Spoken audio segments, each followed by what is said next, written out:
You said you got 3 other people, right? Yeah, well, it's supposed to be Microwave in Big Illinois.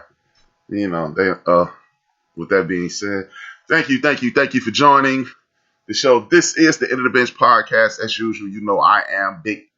I almost said I'm Big Illinois. Oh my God. I am H-Rap B. I just carried out me and my man Ben, as you see, our pre-game fist fight to the air with you guys. This is the End of the Bench, Build and Destroy. This evening we will be talking. This concludes what we consider a celebration of our history, and it is Black History Month. This will be the last show of Black History Month, but I am rebranding the End of the Bench, Build and Destroy. We're going to continue to have conversations every week about us and our history and the state of affairs, whereas I will continue to have panels, or at one point I'll be starting yammering again. But as long as this is on my spirit, I will do it that way. As you guys know, every week I must remind you, please stop telling me you miss my show. This is a podcast. It is on 24 hours a day, 7 days a week. If you go to Spreaker.com and look up Built for This Network. If you go to YouTube and look up The End of the Bench, THAENDOFDABENCH, you can get it there. You can get it on Spotify. You can get it on iHeartRadio. You can get it on Apple Podcasts. You can get it on Google Podcasts, Castbox, Deezer, wherever you download your favorite podcast. All you have to do is look for this face, that logo, and you'll find us. But before we get the show on the road, what I would like to do is this: acknowledge my family every week. Without fail, I acknowledge my ancestors. Without them, there is no me. Therefore, I give homage to them, and we move forward.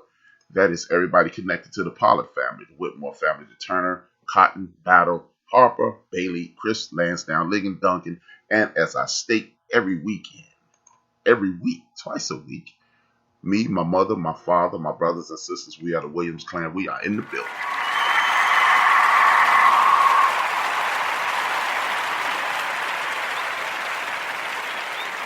Now, as I always say, this is what we do. I will be joined shortly by my main man, Big Illinois. He's coming in right now. And I got my main man, Microwave, coming in a little while. We will discuss the impact of the entertainment business on our community. I got my man, Big Mo, jumping in. Thank you, Big Mo, for the support. What I'm going to do is, you know what, we'll give Microwave a few minutes. I will allow my man Ben from BS3, Sports and Entertainment, to introduce himself. You already know Big Illinois, but he'll introduce himself and let you know how you get in contact with him as well. Ben, please introduce yourself. Thank you. Yeah, definitely. So I'm Ben, a.k.a. BS3, part of BS3 Radio. I have a great collective of shows. And you can find me at bs3radio.com, all avenues of social media. We do podcasting, audio, and video. And A-Trap is a part of a show we do on Monday called The Forecast. So great to be on the show. Appreciate it, brother. Thank you. Hey, A-Trap, man, you get the memo with the shirt with me being, man? He didn't get it. But y'all, thank you for having me on, man. What's going on, fellas? My name is Anthony, a.k.a. Big Illinois. I had to steal that from you, man.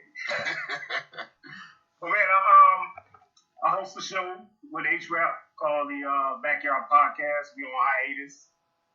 But I also do music shows, play slow music, get your groove on. And also I host a hip-hop show, which I'm putting together. It's in the beginning stages, but check me out on Spreaker.com, Built for This Network. All right. We have Joe from Houston checking in as well. We're still going to give Microwave a few more minutes. And as we stated, this will be about entertainment. We have a rich history in this country. Our history covers a vast amount of things. Please check out the previous shows. The previous shows were about just our history from a man's point of view. And then we did our history from a woman's point of view. And then we did it last week from a spiritual point of view and the significance of spirituality in our community, how it has benefit, can benefit, and will continue to benefit us if we allow it to. And at that point, this leads us to this: entertainment. Entertainment is a very big part of our community. We'll just start now. If you're joining on YouTube, please, we would like you to hit the like button. The like button is very important. There's an algorithm that comes along with being a host of a podcast. And when you are a host of a podcast, we want to beat the algorithm, so we need you to hit the like button. And when you hit the like button, what happens is it puts us at the forefront of the algorithm and puts us in people who we don't see faces, so we can continue to bring you quality programming. What I'm going to do is, since we're going to start the show now, there's no problem with that. We're going to move forward. And let me see. I am going to start the show with this. Entertainment. How do you feel? You know what? I'm going to start off with a question that's not on the list. And we'll move, hopefully Microwave will join soon, and then we'll move into the crux of the show. How do you guys feel about the state of entertainment where, as it pertains to our community? You can start Big Illinois, I'll go to Ben, and then I'll go to Ben next. It's a good question. Entertainment at this time, it depends on what your genre of entertainment is. I mean, I feel like it's better as far as representation in some cases. You have Tyler Perry doing this thing, if you into that. You have a lot of more black directors being able to take charge of their movies and their visions, such as Shaka with Judas in the Black Messiah. Lee Daniels with the United States versus Billie Holiday. And that's just two movies that came out this year alone. Ryan Coogler, Black Panther. He got a 5-year deal with Disney where he got total creative control. Well, in regards to his property, but with the Marvel stuff, that's a different subject. But I think it's better representation. Do we have room for improvement? We still got light years to go, in my opinion, because it's like the step that we take forward in movies and TV. It seems like the music is taking 5 steps backwards because of the content. So the state of entertainment at this point in 2021 as compared to, say, 1990, 1991, I would say it's an improvement, but we still got a long way to go. With that being said, I want to acknowledge another person that came in the chat room, my main man Marshall, the creator, the proprietor, not the sole proprietor, Project Mayhem, one of the dopest hip-hop groups in Chicago. Salute to my brother. Thank you for always welcoming me to your crew. Thank you for the support. Ben, if you like, you can add on what you thought about what Big Illinois said as well. Yeah, definitely. I think it's two-sided. I think we have some guys that are doing things that are pushing us forward. I think there's some that are pushing us back, and some that is like keeping us in the middle. Mm-hmm. You talk about a lot of these shows we have, reality shows. It's not really reality. It's just a way to put like controversy in front of the TV every single time. You almost know when something's about to come up. So to me, that's they're getting their money. I respect that, but I think that's just in the middle. I don't think you're giving like too much quality. And you're not necessarily pulling us back, but you just, you're just doing your thing. But I do think there's other guys that are doing great things. You look at a lot of actors that are doing movies that I think bring a different light to our culture and to our people. In particular, Viola Davis.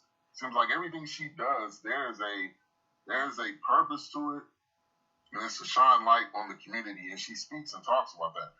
I think, like what you said, Big Illinois, Ryan Coogler, a lot of the things he's done has been extremely well done.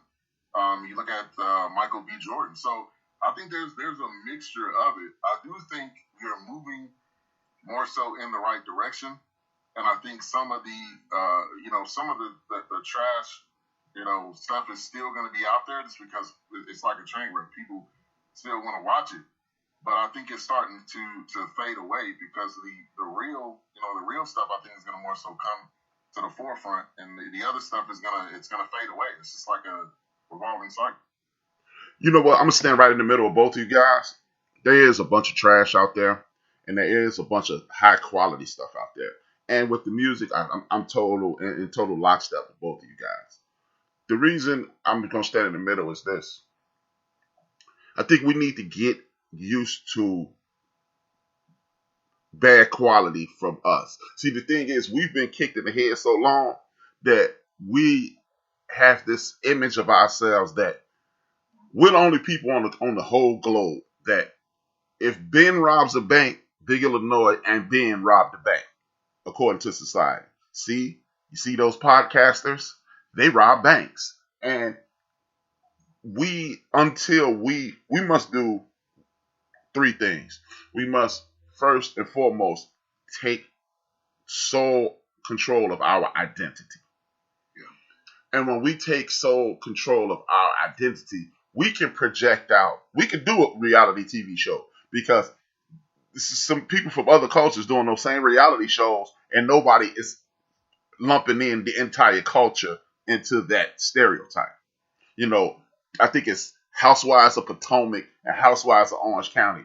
In those two places, there ain't no whole lot of people that look like us. So their entire culture, that does not encompass their entire culture. The second thing is we're going to have to continue to do stuff like this, creating our own media outlets like the African Diaspora, hell, Willie D. Live, me, you, Big Illinois, and other people who are going to project a positive image and report on topics and have conversations like this so people can go, yeah, I saw that, but let me go see what Big Illinois, Ben, and H-Rap has to say.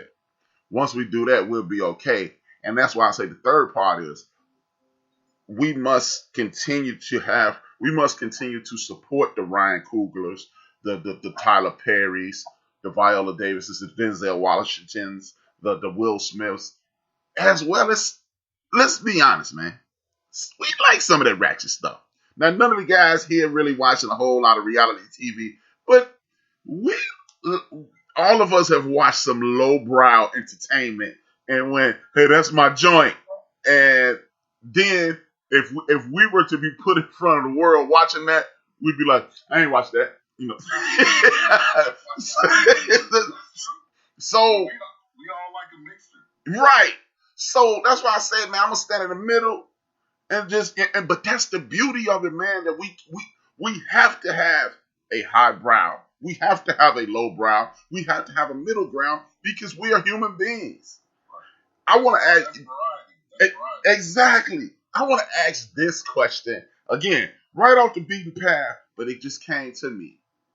Why do we care what we look like to the world? Because we know who we are. And every therapist, psychologist, psychiatrist, and anybody in the world who is somebody, they'll tell you, as long as you like you, you're fine. Why do we care? I'm going to go to Ben, Big Illinois, then back to me. Yeah, I think for me personally, I would say because that's what I was taught. I mean, every black family has this conversation. Mm-hmm. Like it's three strikes against you. You gotta look better. You gotta be smarter. And you gotta just be above all the stuff that's gonna come towards you. So I think it's just like you want to be presentable. I was always taught when you go into an interview, you dress to impress. You never come in there like halfway. Like everybody else can do that, but you don't do that. Mm-hmm. So I think it was kind of like a programming. I don't think it was on purpose. I don't think it was with wrong intent. But I think it was just like be better. So I think the initial thought is always like you don't want to put too much thought into caring what other people think, but you do kind of feel like I want to be that better person. I want to be able to be better than the next person, which goes back to comparison. Like that's just something that as humans we get so caught into, and we can't just stay in our own lane and be happy with what we're doing.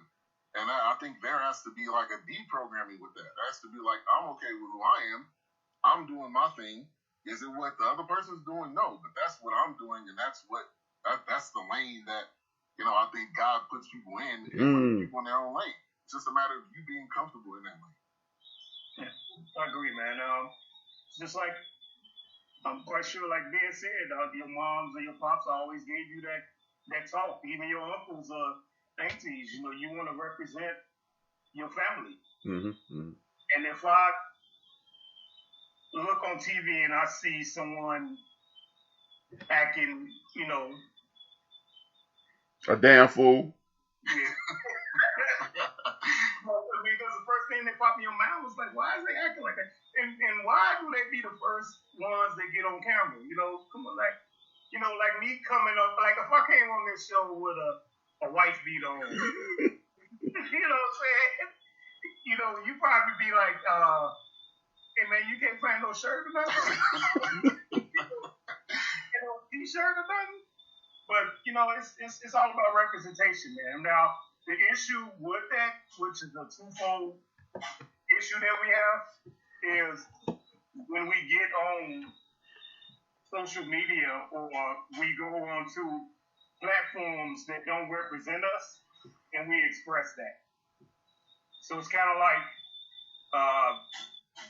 Candace Owens, instead of, hey, let's get people like-minded people like us, and let's discuss this as a race or as a society.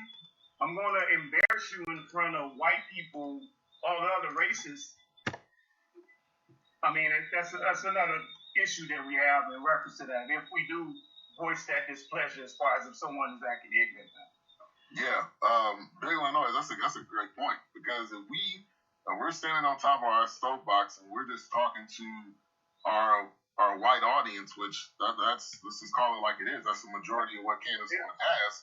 I mean, then it just looks like you don't like your own people. So we have you in this like mold, and you know we can push the narrative to you, and then you can push the narrative out to people that may not even be listening to you, but you're getting the narrative out there. So that's a really great point. It should be a conversation between us. I think. Exactly. I want to salute my Bill for this network, brother DJ Mad Knox in the building. Thank you for the support. It's always good to see you. Yeah, I agree with y'all, man. It's just that, you know what? To be honest with you, this is what I'm thinking. Instead of having that, we definitely need to have that family conversation. We had that cookout conversation. That's what I'm going to call it. We're going to have a conversation at the cookout where we're going to talk about what's going on in the house. Okay. But I think we need to stop acknowledging the Candace Owens. We need to stop acknowledging the ignorant snack tooth dude, the Jerry Curl on the news. Because, again, it goes back to, and I'm going to make a point, and I'm going to try to respond to this point. It goes back to the narrative that somebody else drew for us. Candace Owens is hustling. Let's just get that out there. Whitlock is hustling. Marcellus Wiley is hustling hard because he's straddling the fence between the hustle and his pride, which that's kind of problematic as well. But what do y'all think about this? One of the reasons we have so many issues with what I call, I don't want to put my opinions on YouTube guys, but I call it white-facing media. It's the white face that media tries to put on us to get us to acquiesce to what's going on, right? But one of the reasons that we actually give a damn about what's going on in the news, because you can take this back to the 1800s and the 1900s, late 1800s, early 1900s, and into the 2000s. The way the media portrays us has a direct connection to our safety. Correct. So maybe that's why we care so much. Would you want either one of you guys care to expand on that? I want to thank RC for joining the crew. Thanks, RC. Thanks for the support, brother. Please hit that like button. Please hit that share button if you can. Tell a friend to tune in. Either one of y'all want to expand on that? Yeah, I'll go ahead. I think it's the narrative is always let's go after our own. So Candace Owens is black, African American, Hebrew. That's a whole other story. But she is doing her thing. Like, she has built a lane of her own. She did not copy off anybody else. She's written books. I don't totally agree with everything she says, but some stuff I do agree with. But she's doing her thing. So the media, you're right. It's like, let's go against each other. Let's point the finger at each other, but not really point the finger at who's at the top of the food chain when it comes to the media. And who's able to pull those strings, put what's on TV, put what's on commercials, put what's in front of us. So yeah, I think that's a major point of it, because I think there has to be a way that we all have to get to is to respect from a distance. Respect what they're doing. That don't mean you gotta say, oh, I hate them, I hate what they're doing. Just respect it. And I'm not gonna watch probably anything that Candace Owens is gonna do. I mean, I watched a couple of videos just to get her full perspective and everything. But I think it's like respect from a distance, and know that we all have that inside of us to build a name for ourselves in whatever it is. If it's our job, if it's our career, if it's our media platform. And so I think that is a major point that we gotta get to. I want to welcome number one Chief Rocket Jersey Fire, my bill for this network, brother. Thank you for the support. Much love to you, brother. Big Illinois. Yeah, but like man said, some of the things I do agree with her on some of the issues. But my thing is, if I have an issue with you and Ben, for instance, like, hey man, I don't like that background, and I don't like that background, and that's too radical. You know. We have a phone conversation, may have a Zoom conversation. I just display I convey my displeasure, as opposed to me making a 2-hour YouTube video talking about I don't like. He has the Black Panthers in the back. They don't like white people and yada yada yada to an audience of white people. So it's kind of like, okay. All right, I can understand where you're coming from, but stop profiting off of my misfortune. You're right. I want to acknowledge Big Mo. I don't know if I acknowledge Brother Big Mo, Tiger Park. He'll be on tomorrow. Thank you again for support. You know what? You know why I don't like Candace Owens? Period. I don't like anything she does. And if this is gonna make me sound kind of ignorant, but when I make the entire statement, you'll understand where I'm coming from. I don't like anything she says because she tells partial truths. If I say, like if I was going to give your life story, Ben. Oh, Ben lives in Dallas. That's the truth. But I didn't mention you come from California. That is the truth. I'm telling Ben's story. He lives in Texas. He has a family in Texas. His parents, I'm assuming, they're in Texas. But you're from Oakland. So if I don't tell the Oakland, it makes it seem like the only thing you ever been was a Texan. And that's why I don't agree with anything she says, because me and Joe from Houston was talking about this yesterday. And I'm speaking metaphorically because I get a lot of pushback sometimes when I just speak. So I'm saying this is metaphorically. We were talking about the feds. And the feds have this, the federal Department of Justice, United States Department of Justice has this reputation of 98% conviction rate. Subconsciously, you think if the federal agents bust in my house right now, put me in handcuffs, it's a 98% chance I'm going to jail. That's already embedded in your head. But the reality is that's propaganda. They come in my house, they grab me, they could be wrong. And they can say, look, Rap, we can give you 4 years of probation, or you can fight this and get 7 years in the penitentiary. What fool will go, I work every day. I don't have the resources to fight them. Therefore, I'm going to go ahead and take this L. That's part of their conviction rate because of who they are. when the bully gives you half the story, when the bully says, I got 10 more bullies that's going to beat you up every day if you don't give me your lunch money, you like, hey, I'm just going to hit this lunch money. So when Candace Owens makes statements like black people should get educated, but guess what? That's true, but everybody isn't built for college. Some of us need to be mechanics. Some of us need to be carpenters, plumbers, and things of that nature. So when you need to get a trade. So when you make that statement, it makes it seem like, I wonder what I'm gonna do. Well, I may as well get these food stamps and this public assistance because I'm black and I'm lazy and I'm trifling. That's why I have an issue with Candace Owens. That's why I can't agree with her, because when you agree with her once, we know how the world works. If I agree with Ben, I'm a radical. I'm on my Instagram, Facebook, and Twitter, it says jolly, which is a storyteller, revolutionary. So I've been radicalized. It's not on me, it's in me.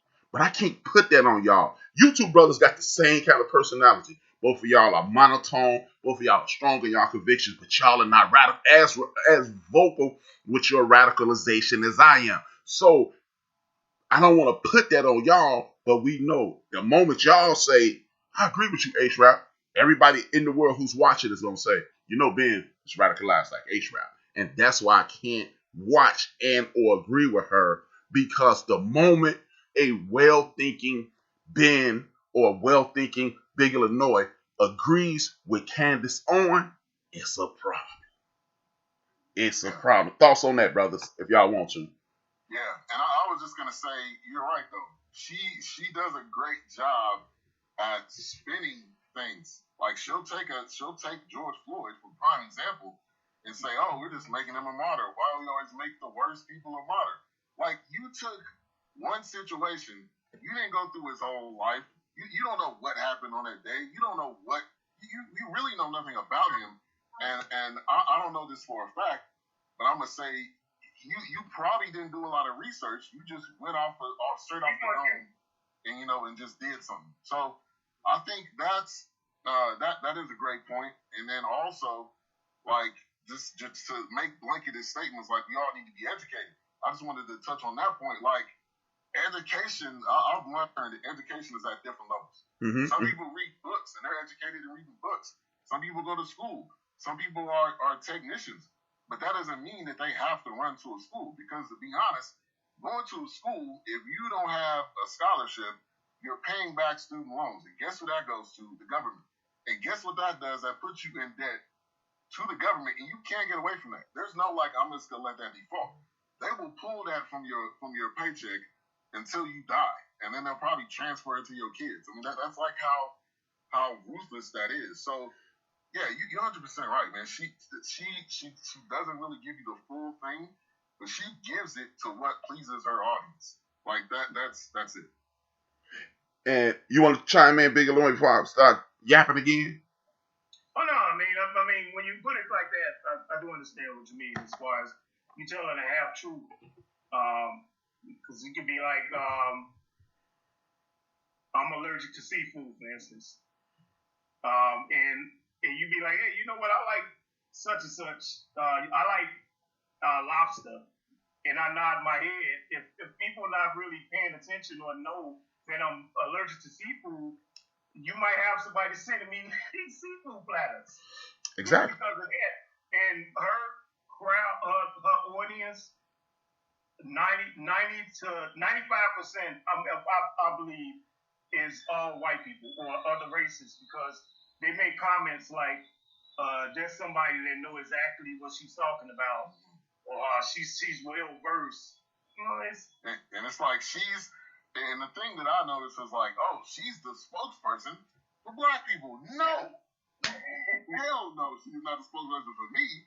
I'm sure she's not the spokesperson for either one of y'all. So like, that is the thing. Like, because you're black, and like A-Tribe was saying, that's like you're the spokesperson for everybody. Like, you didn't consult with me, you didn't consult with Big Illinois, you didn't consult with A-Tribe, and you probably didn't consult with a lot of people. So like, and the thing is, I haven't watched all of her stuff, but how many times does she say this is not about all black people? This is about a percentage. This is about certain people. This is about a percentage or a small percentage. This is not about all, and this does not speak for all. And I haven't heard her say that once. So it's like you just continue to build up on this platform that you built. And that's my issue with it. That's why I won't give her anything. See, that's one of my issues with our community. We will argue with a Candace on, and we know. I mean, look. At the end of the day, this is what this. Yeah, we can't. So why am I talking to you? Okay, you're right, Candace. On to Angela Davis. On to Angela Rye. Hell, on to Angela Yee. But not you. Because I'm trying to have a conversation. One of the issues with the conversations is something that RC brought up. That's the issue right there. We often disagree without cancel. We often can't disagree without canceling each other. Exactly. We cancel the wrong people. I don't have a distinct religion. I know it's a higher power. I know it's a greater power out there, but I'm going to respect everybody's point of view. If you're Muslim, Christian, Jehovah's Witness, so forth and so on, Catholic, I'm going to respect that because I need you to respect me. And we don't do that. We will cancel A-Trap because he's loud. He's bombastic. I could be giving you the gospel, but because you don't like my personality, you don't deal with me. On the other hand, you'll listen to Owen. You'll listen to, like, this is a question. Here's the question. Why do we even give the Candace on the airtime? Because I feel, shout out to Karen Hunter, shout out to Dr. Greg Carr. I feel that we need to be creating a safe space for us. And that safe space will buffer out the Candace Owen, will buffer out the Don Imus, will buffer out the Rush Limbaugh. It will buffer out all those people because guess what? They ain't listening to us. And when we do, they spin it. And I'm gonna hit a couple other comments before I let y'all speak. RC says, I don't have any use for Candace Owen. My man from Project Mayhem says nothing more dangerous than a lie with a half that contains a half truth. And nobody else has made anything that was pertaining to what we said. Why don't we create those safe spots? My man John, shout out to my man John. Mad respect. Thank you. Thank you for joining us, Tess. Thank you. I think it's actually, you know what? I really can't answer that because I really don't. I kind of block it out, but I click on it like that. The one she's talking about George Floyd, because I'm like, what is she talking about? So I watched it, but pretty much I kind of block that stuff out there. Mm-hmm. But a lot of people will probably click on it because it's popular. They look at a lot of people, believe it or not, watch YouTube stuff for the amount of views. This got this amount of views. Let me click on this. I don't know. I can't answer that because I don't really engage in that, man. Once I sense that your narrative, you actually trying to profit off of the stereotype, those people pretty much I'll probably like tune out. Like they'll come up on my YouTube thing. Mm-hmm. But I touch it every once in a while, like when I'm bored or if it just go to the next video. Mm-hmm. That's how I discover a lot of those cats, like Officer Tatum, Jesse, and he's a whole nother subject. It's a few other cats.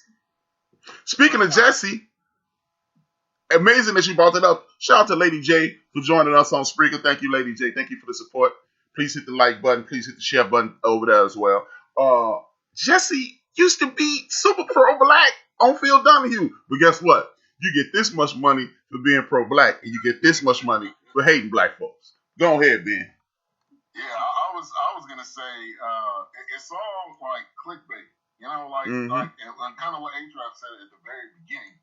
Is this an algorithm? And if you figure out the algorithm, you can get your stuff in front of everybody. Mm-hmm. Like if you know how to work the system, you can get it in front of everybody, which then gets the people clicking on it, which then allows people to find out more and more what you're talking about. And then you start going down this rabbit hole of this stuff that people say that's not even true, like QAnon. Like you just go down this, you just go down this rabbit hole of stuff that makes absolutely no sense.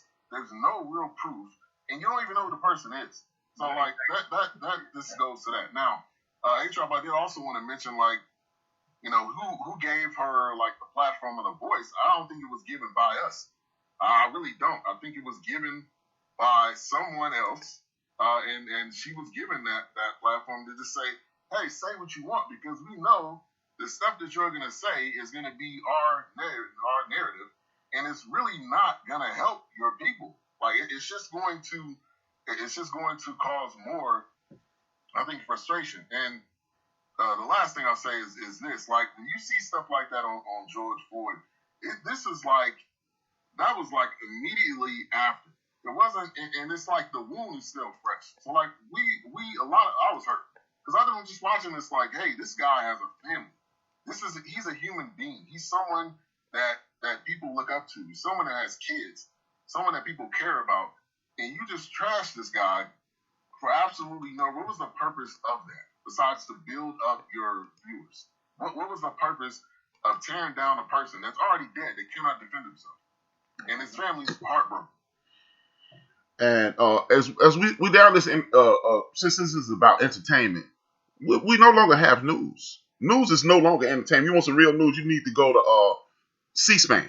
They give real news on C-SPAN still, because they're still publicly funded, they're governmentally funded, so they're forced to tell the truth. If you're looking for the news on MSNBC, you're looking for the news on Fox, you're looking at CNN, that's entertainment.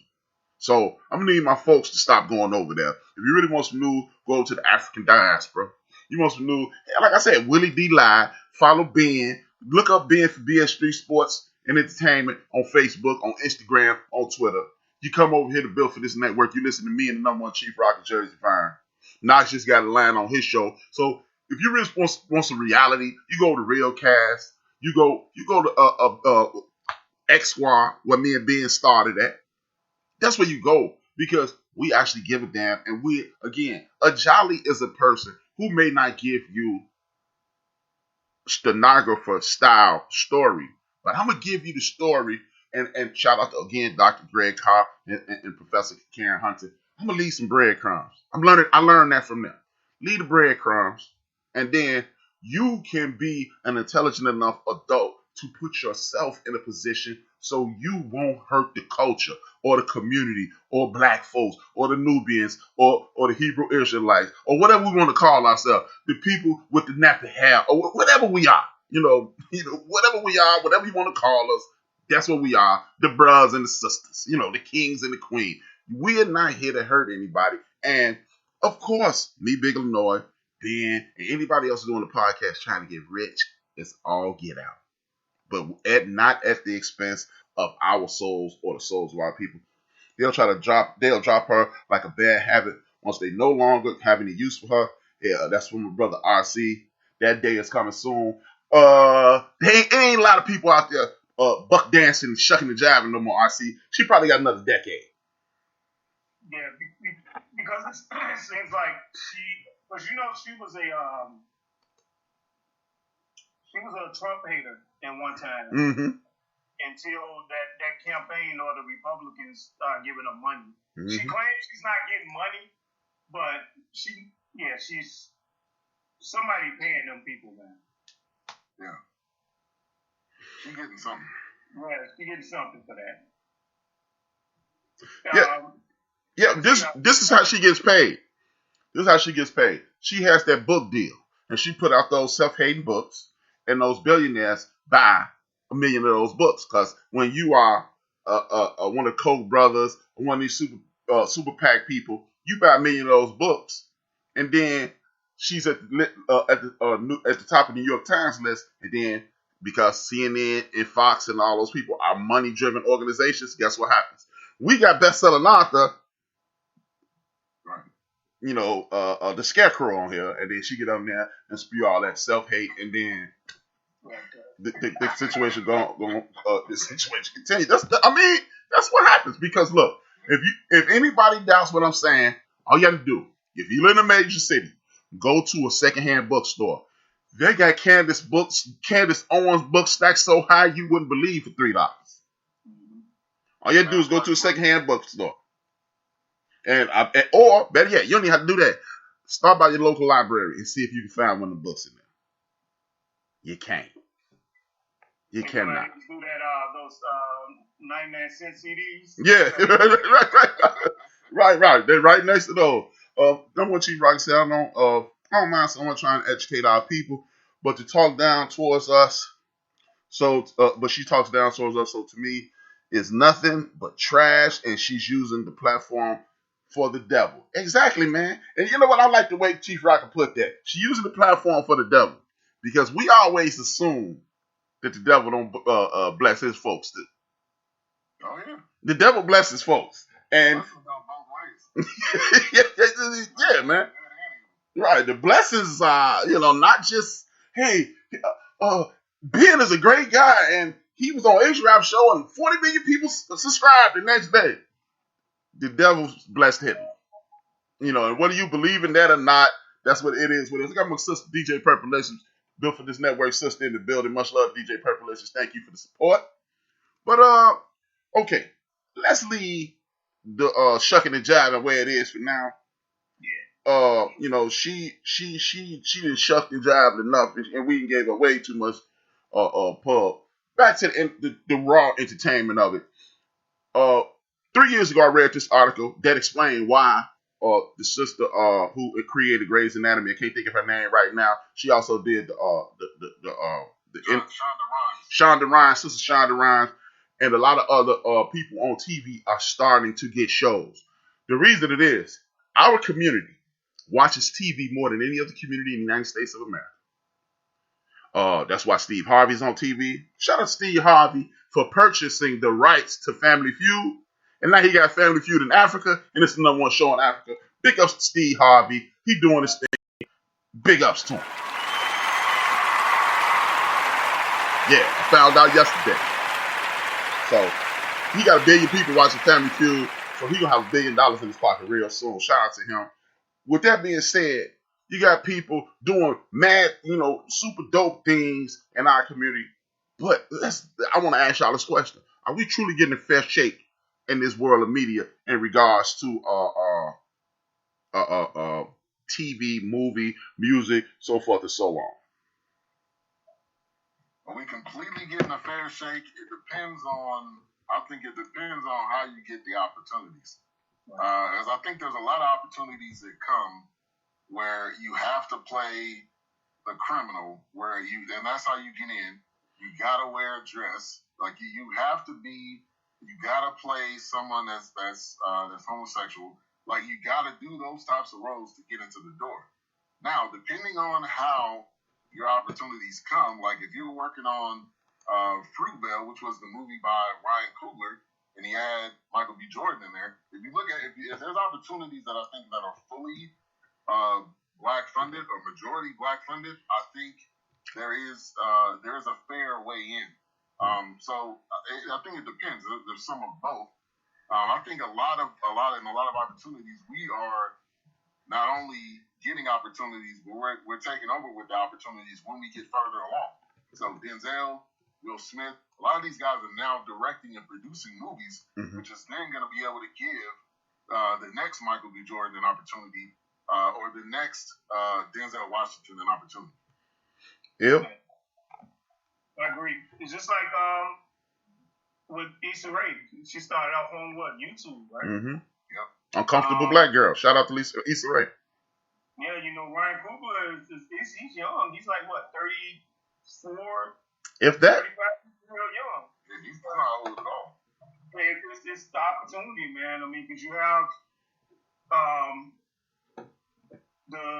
I can't remember her name. I'm sorry, man. I should look this up. The young lady that started the HBO series, Lovecraft. Oh, I can't think of her name either because she created the Underground show too. Yeah, she's going to be writing the next, I think if I'm not mistaken, the Captain Marvel 2 movie. Mm-hmm. I mean, so it's starting to be more recognition But and this is off subject from this, and maybe we will talk about this later.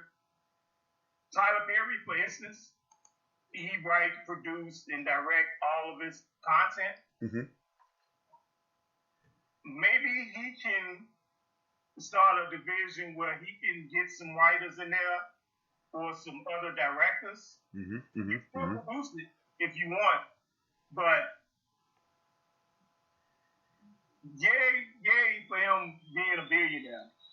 But I think it's instead of having the people in front of the camera, it's people behind the camera that can do more, in my opinion, that I don't think is still getting that fair shake.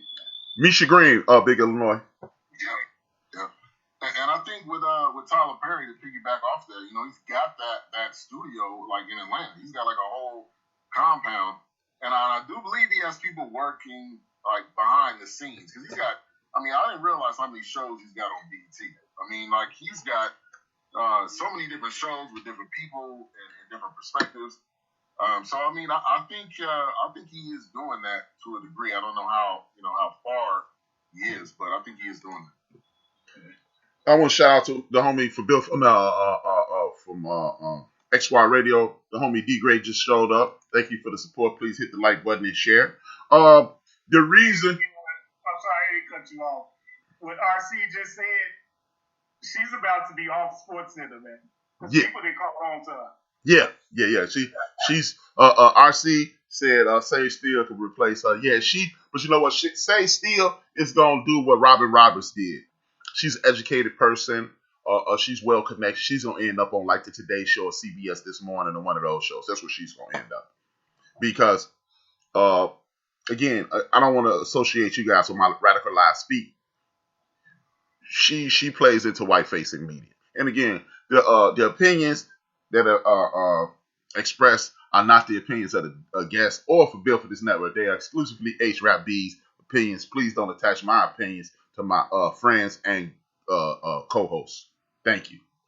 Yes, but again, because I don't want my radicalized opinion to be pushed off on you guys, and it's still a fight that we have, and I just don't want to be pushed off on y'all because I am far more bombastic and radical than you guys. You guys probably have a lot of the same opinions. Y'all just don't present it the same way. That's why I have so many issues and y'all don't. But the reason he said that's why he mentioned her, he believes she's headed to Fox. I concur. But with that being said, I love the way you guys brought up Tyler Perry. I was thinking Tyler Perry, but since when I was listening to you guys, I love Tyler Perry, man. I'm not a big Tyler Perry fan. I think Tyler Perry kind of catered to women. That's a sticky situation too, but I do think his storylines I like almost like. Yeah, right. He got like a romantic comedy kind of feel, and dudes ain't really. That's his lane. Yeah, that's his lane. But I agree with Big Illinois. But what I would like to add to what Big Illinois, I'm not going to disagree with anything that either one of y'all said. What I would like to see Tyler Perry do is add some additional divisions. But instead of Tyler Perry, you got enough money not to always go to BET because BET is not us. How about this, Tyler?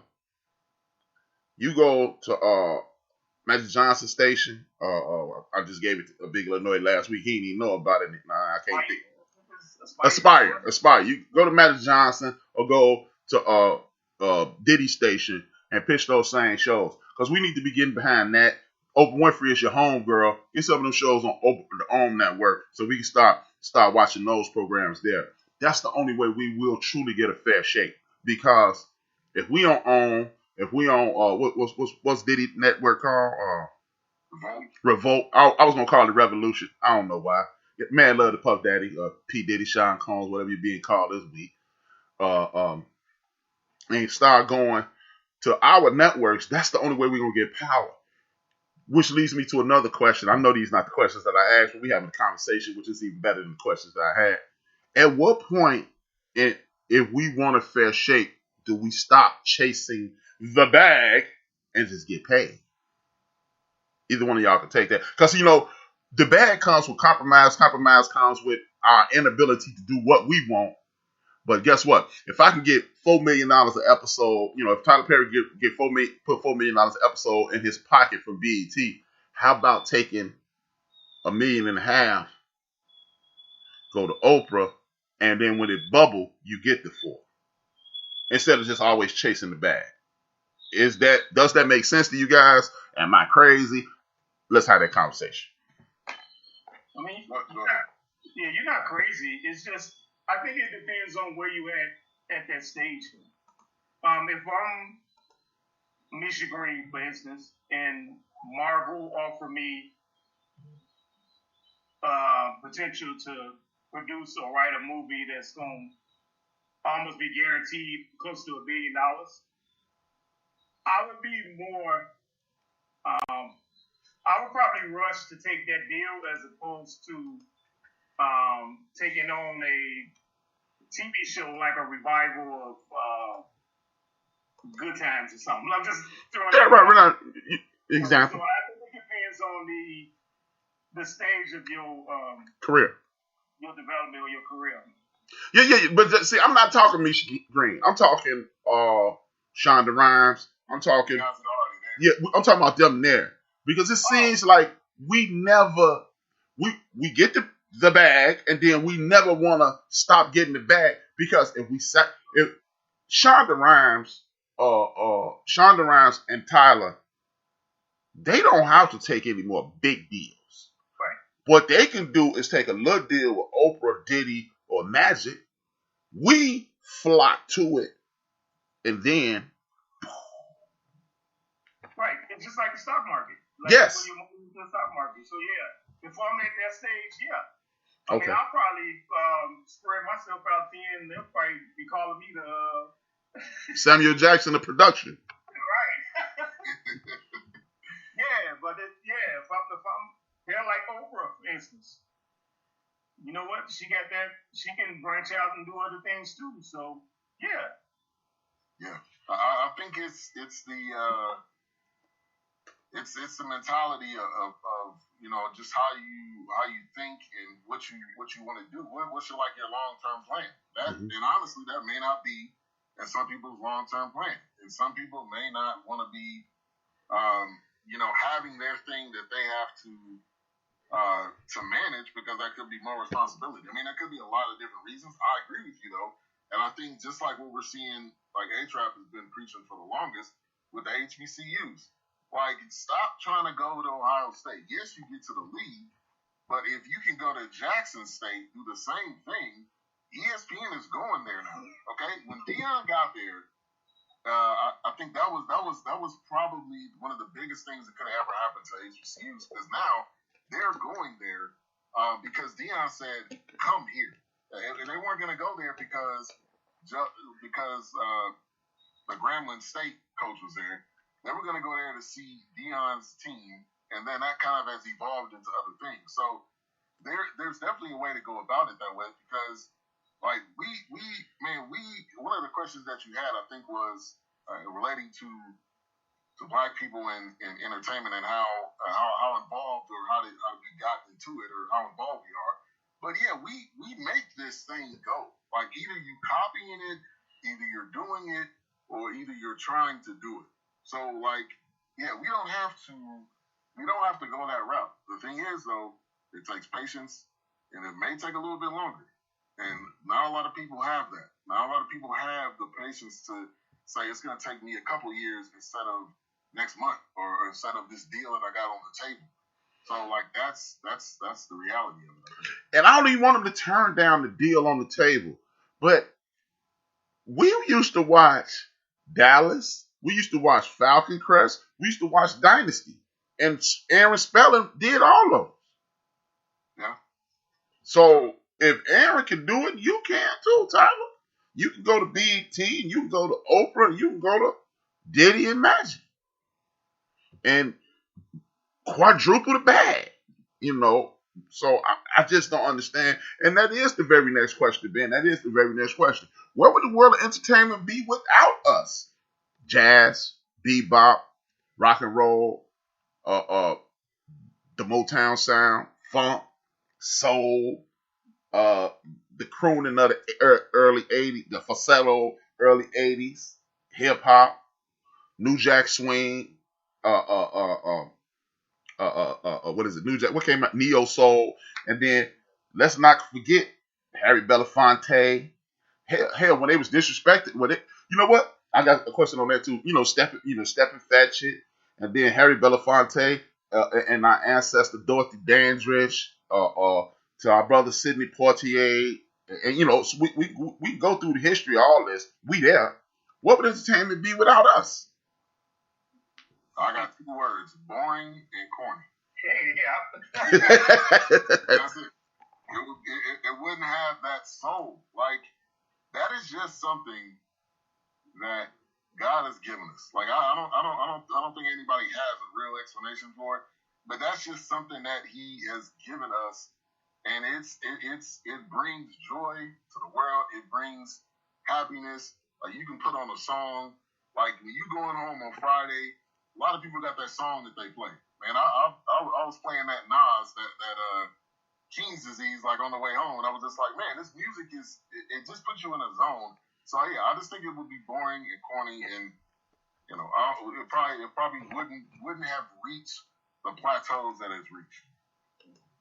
Big yeah. Pretty much. I mean, we create everything, man. To put it board, man, we the mother of everything as far as entertainment. I mean, mother and the father. Yeah, rap. Think about it. Black exploitation movies. They even took pieces of that and created movies like Tango and Cash and those silly type buddy cop movies and all that. Like we didn't get on rap music as far as what they done took with that. Yeah, those propaganda movies. Yeah, soul music. I mean, it'll be a boring. Those propaganda movies. Yeah, so. Yeah, I totally agree, man, and that's why. Shout out to Big Mo. He just left a comment. We need to start our own streaming service. Lord, Christ. Yes, but y'all right, man. That's why I don't understand why we continue to subject ourselves to the tyranny of the dominant culture. Because me and Big Illinois are a little older than you, Ben, but a lot of people are gonna remember what I'm about to say. This commercial, just something simple as when they used to do the 70s old gold, and it was this one dude. He was like, my father used to tell me, turn off that music, and it was a white dude. He had a mullet and everything. He was like, but Dad, it's Smokey. That's late 70s, early 80s, talking about Smokey Robinson, and we all know what the racial divide was during that period. We were leaving a radical 60s, the 70s was tumultuous, I hope I'm not butchering that word. I think I am, but who cares? But you cannot have great entertainment without us. To the point, we are so dope that y'all put on blackface and imitated us. Like, y'all could get us to do it. Hey, we run out of ideas. Let's just play like them. They got us to sing and put their picture on the cover. Right. So. But you know what? The thing with entertainment, though, I mean to cut you off, though. The thing with entertainment is kind of like music. You'd be surprised how we are like, for instance, I watched The Big Bang Theory. There ain't no black people on that show, but I like it. But it is, I guess it's all subjective as far as what your taste is. Now, it's up to you to say, like, I know now, lately I've been, like, if I see a show now that don't have any people of color on it, and I'm not talking about those white girls with the lip injections that's trying to look like, somebody that don't have no people of color in it, I don't watch it, man. It's just like with Netflix, I pay for Netflix and I only watch like 1 or 2 things a month for Netflix.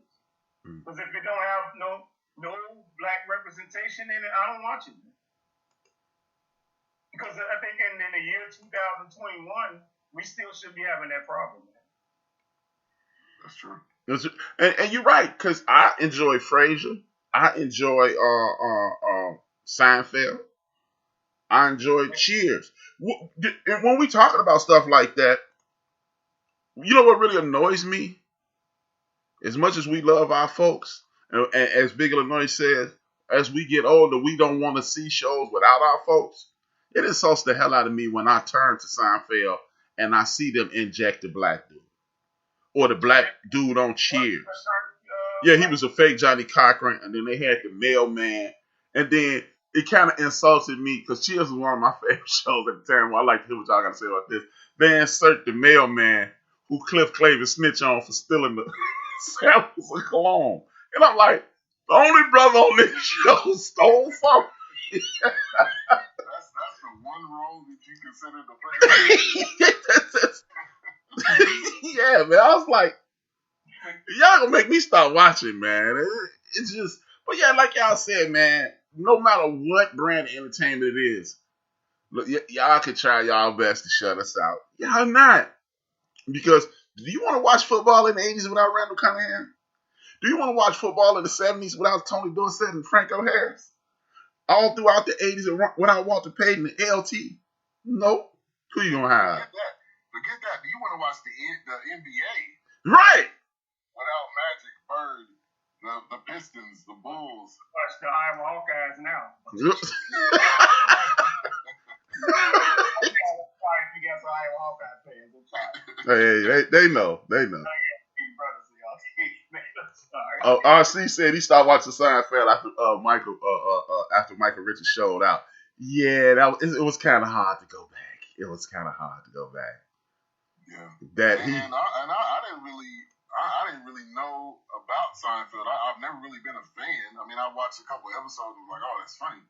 But yeah, it all depends on the era. Like the era that you, obviously you guys are somewhat in a different era than I'm in. And then you got the younger, generation of what they're watching. So and that goes back to sports and everything. Yeah, and that's what it seems like what goes through America's head when they try to exclude us like that. Because it's like, I don't even want to, you know what? I'm not going to ask that question for one reason. Because I tell my son not to ask questions like that. I say, hey, BJ, if you figure out stupidity, you might start being stupid. So I don't want to figure it out. Shout out to BJ, man. That's good. Chief Rocket say he really don't watch he don't really watch regular TV shows. It was some good TV, Rocker, but I'm with RC. If you watch it and then you see one of the stars in real life call you that magic word that we all embrace, but we'll hurt you about it, you can't watch it again. Can we change this representation of us in the world of entertainment? And if so, how? I think we can change it, and I think we change it like kind of what we've been talking about is by creating it. I mean, by doing it on our own, but also I think getting in upper roles where you say, hey, let's not have this brother play a criminal. Let's not have this sister play like the stereotypical roles. Like I'm here so that you guys can have a different perspective and do it so that it's well represented of the black community. And I think so. I think it's both sided there.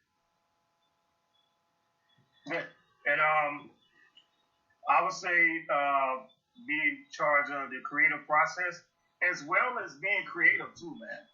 I don't want to see every time it's a black ensemble and it's another best man. I mean, get creative, man. I mean, go into space every once in a while or something. Find the mothership or something. You know what, Big Illinois? But watch this, Big Illinois. I'm not saying that we're supposed to like everything that the brothers make, and I'm going to address some things in the chat room. and you can respond after that. Then I go to the chat room. But what Eddie Murphy did there with Pluto Nash, we dissed them as a community. I didn't. No, as a community. Oh, as a community. Because when you say Pluto Nash to a black person, man, that was stupid. But what you want? You want Pluto Nash in the hood? What you want?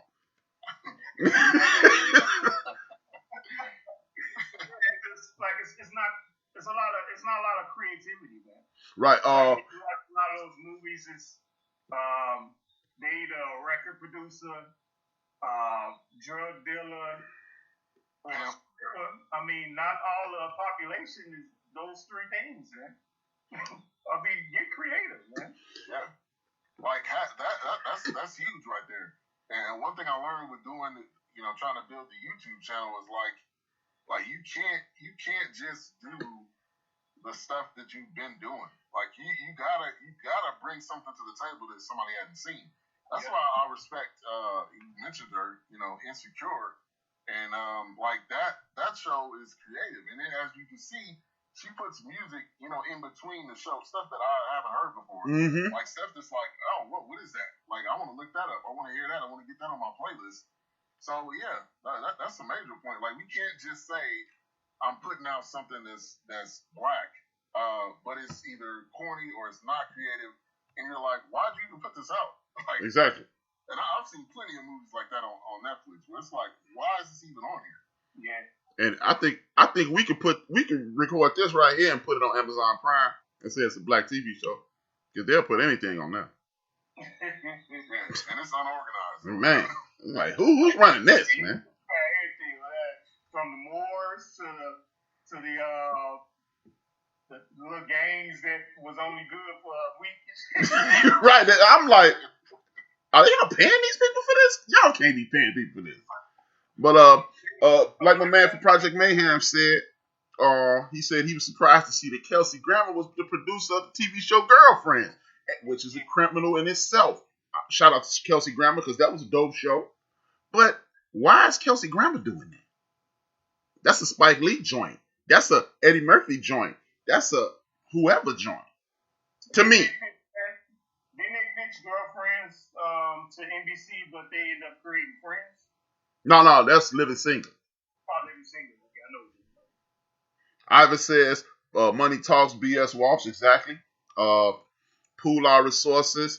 Pool our resources. Financial institutions, real estate, and studios. Exactly. Ivan also said, how about black-owned film school? That works.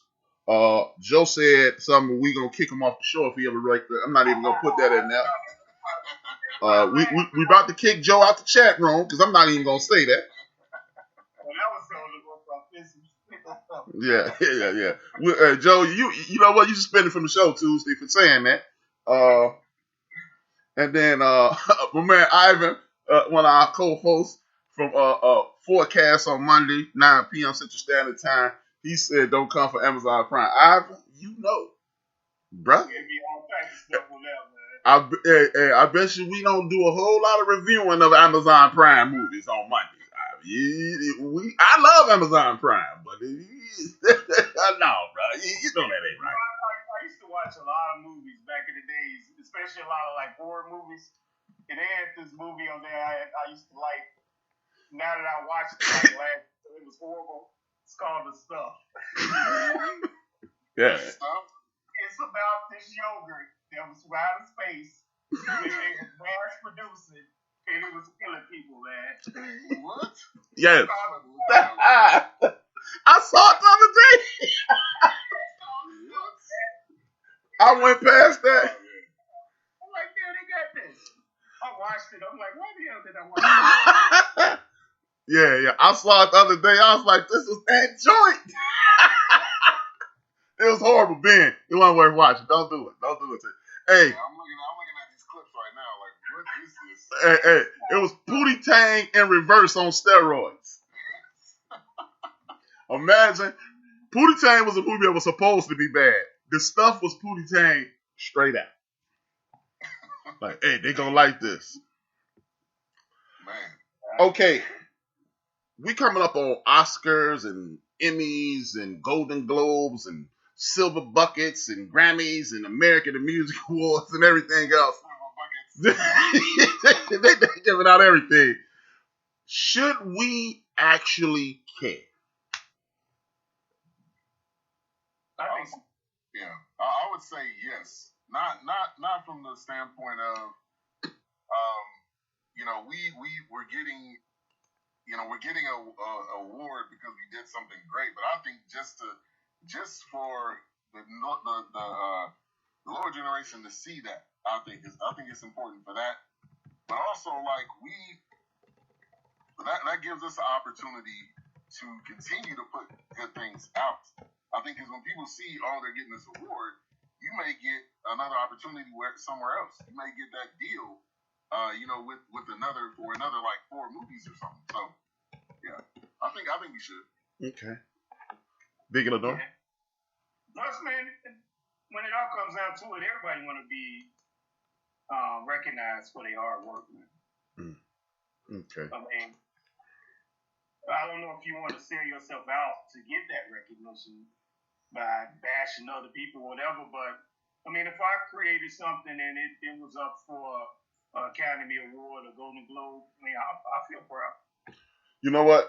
My answer was going to be no before I heard you guys' answers, but I'm gonna say yes as well, simply because of what you guys said. That acknowledgement leads to other projects, and those other projects put you in the space. So we can do what I just said: open up Black-owned film school, produce our own products, create our own entities, so we can be successful without. I'm gonna stop saying it because that still encompasses you guys. I can say these are my ideas as much as I want, without the mainstream media being involved. Am I wrong for saying A Night in Miami was a bit overrated? No, you're not, RC. No, you're not. No. This is the brother RC. And that's the thing, man. We got to get to that space. We don't have to agree with anything. And because I'm so passionate, because I'm so bombastic, people think I try to change their mind. No, I'm just standing on my platform. I mean, I'm just standing on what I believe in, and you stand on what you believe in. And like me and Mayhem and Rello, you know Rello, both of y'all know Rello. He know him personally, and you know him from the show, Ben. We used to sit literally, bro, we used to be in the barbershop so long, we would order food. We would play cards after we close and drink, and the debate never stopped.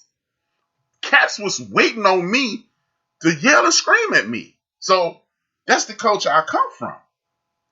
So it's okay to disagree. It's okay to disagree. Yeah. It's okay. If you agree with everything, it's a lie. It's a flat out lie. Yes. You agree with every single thing. And so to RC's point, the movie was in one space the entire movie, and they went up to the roof, and then they went to the bar, and I mean it was like 3 kind of screenshots. But I think, it's not bad to not like something. It's okay. Let me explain why. Because it was a play.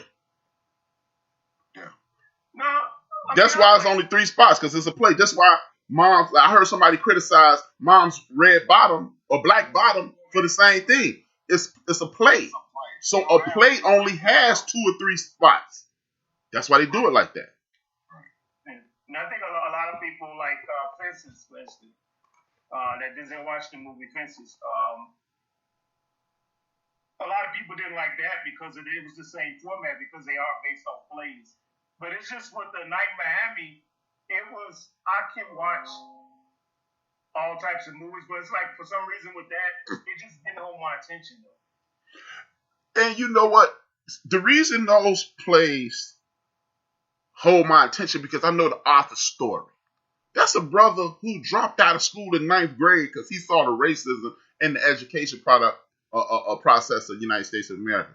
Went and damn near read the library and wrote plays speaking in our dialect. Shout out to Miss Ethel Adams, my 7th to 8th grade teacher. She taught me that. Speak in your dialect in your community. So August Wilson made those plays to speak to us. Ben, I'm assuming he's never been to Chicago, But if Ben showed up at the barbershop with Mayhem or at or Big Illinois crib or a country crib last night, he gonna start talking. He may not identify the slang directly, but he'll use context clues, and nobody would know he's from Texas. And I can go down to Texas, and we can go out there and kick it with D Great, or we can go up to Jersey, kick it with Knox, or come down to Atlanta and kick it with Rocker. And I think that's why I appreciate those plays more. And it might be my information about August Wilson. And then what really made me like Mom's Black Bottom more is I found out before August Wilson transitioned, became an ancestor, he walked up to the dude who directed that in the 80s and said, you're going to direct Mom's Black Bottom. He said, okay, let me get the script. He said, I ain't wrote it yet. It wasn't even a play. So when you find out those kinds of stories, it kind of make you embrace it. And to Big Illinois' point, I like that because, like, I heard people, oh man, they should have showed our folks in that light in Fences. But that's real. You know what I mean? Our grandmothers, how many funerals we go to? Oh, that's granddaddy, other son. Other son. Thought y'all was married for 75 years. Yeah, 65 years ago, we had him. You know? That's true. Yeah, those cases is good to me, man. Right. And I think that goes back to creativity. Everybody's creativity is different. The way you present it, I mean, I think that's just the greatness about movies and about entertainment, is that everybody has their own spin on how to create it, how to do it, how the dialogue is. So, yeah. And RC makes a good point right here in the comment, too. I always want to see more of a backstory on people in movies. That's always like my thing. But it's a movie, and the idea is to make you watch the whole thing thinking there's more. And then when you're at the end, you're like, oh, that was it. But that's the point. Like, the point is to have you on the edge of your seat, have you continue to watch something through the whole movie, expecting more, wanting more. I got a question for you two guys. With that being said, going forward,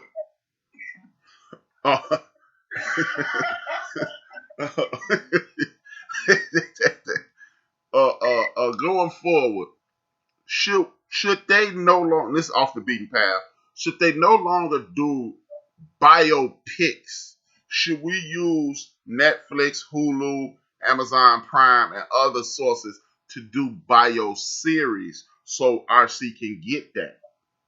So you can get that. I would say yes. Marvel's doing that right now. Like Wanda series is a prime example. Falcon and these things aren't like there's not gonna be a season 2. Like they did this because we haven't had Marvel in a while, so they're giving you something to kind of feed on. But I agree, yeah. Like, use that area to be able to make a series about it because people want to know more of it. Salute to J. Ron in the building. Thank you for joining us on Spreaker.com. Hit that like button, hit the share button. We still Spreaker. We still built for this network. We just on YouTube as well. To piggyback off there, like that's a prime example. Like, they taking a comic book series runs and making it into a series as far as a movie that people probably wouldn't go watch that. But while it's a series that you can watch and it's explaining, it's more better. It's just like Malcolm X, for instance, can be a whole series. Yes. They could have made, actually, the movie of Night Miami could have been like a little mini series, man. Mm-hmm. And they can still do it. I mean, like, it can still happen. Because it was just, don't get me wrong. For that to be her first time directing, I think she did an excellent job. It's just that instead of focusing on those, it focused on the two of them more to me than it did the collective of them. And I understand it's an ensemble movie, and I like the fact that she did make them audition. That's why a lot of people didn't want to actually even read for the part because they felt like, man, why should I audition for this? Hey, man, we want to make this a traditional movie, so you need to audition. Well, technically not her first time directing. That's her first feature film. Because she used to direct. She directed several episodes of American Crime on ABC. And let's not forget, she used to muscle behind Washington. Oh yeah.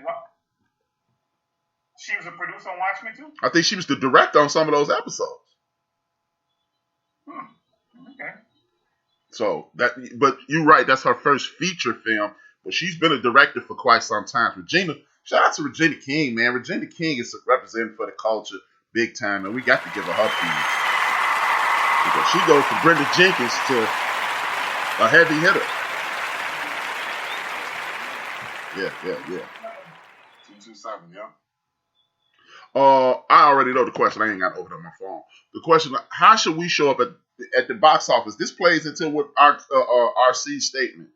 Should we support because it's black, or should we support because it's good?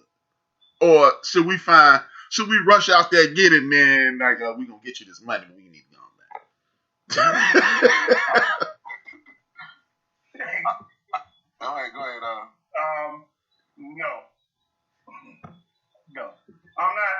I'm not paying $20 to go see Soul Plane or Snakes on a Plane. That one that just came on Netflix, Marie, and the one with John David and Zendaya.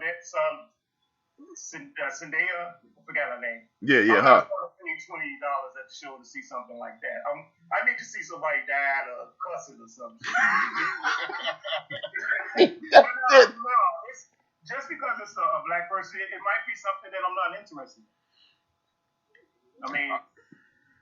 I kudos to you for being able to create your vision, but I'm more of it's certain movies that I go see, and there's some that I don't. It don't even matter if it's all black. Dawkins got jokes, I see. Yeah. We ain't never raced before. We need to do that. We can do that live on the forecast on Monday if you want. Anyway, I would say I think it's a medium because I think some things like Black Panther, like I was gonna see that regardless. Like I didn't. If it was bad, then I would have been disappointed. But I was gonna see that regardless. I think there's some that I think we will see regardless. But I think there's some like I don't know yet. I mean, and that's okay. Like what's the point of? And I don't like that sometimes. Where it's like y'all need to get out there and support this. Like I don't even know what this is. Like what is this? I mean, the preview to me, I didn't really like it, and I'm not. And like to go out to the movies nowadays is not really could or could not be the best of ideas anyway. So you die on a bad movie. I'm gonna pay $12 a month, and I'll watch a movie on HBO Max. I'll watch a movie when it comes out. But yeah, I'm not one of those people that's gonna run to the movie theater to watch anything and everything. Yeah, I totally agree. It is a conundrum that we face that we're not getting the dollars behind our joints the way we should, and then you want to come off on some goofball stuff. Like we said, we want some creativity, but when you got Soul Plane, you like, really? You knew that was bad. You knew that was bad when the title said this is a bad movie. When you saw Roseanne husband, you was like, RC finna get on me, but it's two people. It's one person. It's two people in our community that it's pretty much gonna be a bad movie. And actually, I'm gonna say one. When you see Fred Williamson in the movie, it's a very good chance it's gonna be a bad movie. If Fred Williamson is starring in a movie, yeah, you like this is gonna be horrible. What? What's the last movie he was in? Original Gangster? Hey, boy, that's the only movie in the history of cinema that I walked out on, and I had free tickets. And me and my cousin Curtis, man, we was like, man, we need our money back. We saw that, show you how long ago it was, big dog. We saw that, the Chestnut Station. And that joint ain't even that no more. RC. See, I knew RC was gonna say Black Caesar. Nah, Black Caesar is cool because we like black exploitation movies. He's horrible. And Bokeem Woodbine is some type of way his son, but Bokeem has stepped his game up. If we go through the lineage, Bokeem is a Williamson. But it's this one brother. He got Fred Williamson and Bokeem B. And that's that brother that played RZA in the Wu-Tang Saga. Who was that? Exactly. He played the RZA in the Wu-Tang Saga. He played the dude, the painter in the Equalizer 2. And he played one of the Black Panthers in Judas and the Black Messiah. That boy is garbage truck juice. He can do the H-Rap story. I'm not going to go see it. His name, Alshon something or other. He's horrible. So he is the poster boy that we don't have to go see everything. Oh, I think I know who you're talking about. Dark-skinned brother. He's horrible. He couldn't play dead in the cowboy movie.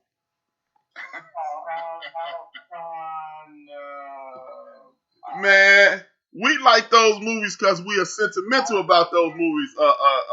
Mayhem and RC. Yeah, Ashton Sanders. He's horrible. Hey man, we like them exploitation movies because it was on us. You know, what's his name? Calvin Lockhart and Red Fox and all them. We like that. We love, but if you wasn't black, you wouldn't watch those movies, man. The movies got soul. They got us in it. You got Mario, was it Melvin Van Peebles? He made that good. But Fred Williamson couldn't play Fred Williamson in the movie. Y'all know I'm not lying. He couldn't play himself. He could, man. If Fred Williamson is in the movie, look how far they had to go back. 3 the Hard Way, Hell Up to Harlem, and From Dusk to Dawn. No, man. We 5 decades later, and a whole other century, y'all got 4 movies for Fred. Hey, man, Fred Williamson and Hammer, salute to the brother, man. Yeah, man, love for him. The guy that you're talking about, he played the kid in Moonlight, right? I never saw Moonlight. My biases made me not see Moonlight. Shout out to Michelle. No, you know what though? I watched Moonlight because when it came out, the description of it didn't tell you anything about what it was about. But it wasn't a bad movie. I heard it was a good movie, but they messed around and let me know the plot before I went to see it. I didn't know what it was as far as what was going on until I'm like, okay, this. Yeah, I was like that with the Green Book. Hold it. Yeah, I haven't seen Moonlight at all. I mean, the description. Yeah, I was like, the Green Book got me too. That was a good movie too. The Green Book was a very good movie. Very good movie. I never watched that. That kind of looked Driving Miss Daisy. Driving Miss Daisy like that. But hey, he was Miss Daisy though. Literally.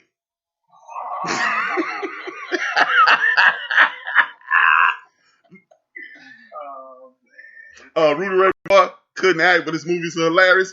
Yeah, but see, Rudy Ray Moore, as you saw in the Dolomite joints, in the Eddie Murphy joints, he was trying to be horrible. He knew he wasn't an actor. He was going to make it funny. But y'all know, hey, man, shout out to Fred Williamson, man. I'm just glad the brother got some money out the deal because, brother. Fred Williamson killed it from Dusk to Dawn, Hey, man. Joe, don't show up until 5:45 next show. No comment no more, Joe. You about to get fired from the end of the bench on Tuesday. So, okay, we talked about this a little earlier. We talked about music and everything. What should we do about the music that's being played? First of all, let me preface this with this. I don't have an issue with mumble rap because when I listen to mumble rap, I hear my mother talking. That ain't even music. They just talking about Run DMC. So it's not for me, right?